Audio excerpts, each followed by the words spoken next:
oldum. Derdim bilmedin ama sen sevdin çok iyi.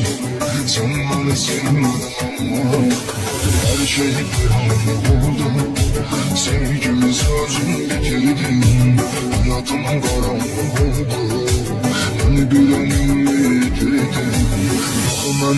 Benim sensen hayatı tutulmuş biriyim. Güveneceğim adam yoktur. Yanıma durmuş biriyim. Benim sensen hayatı tutulmuş biriyim.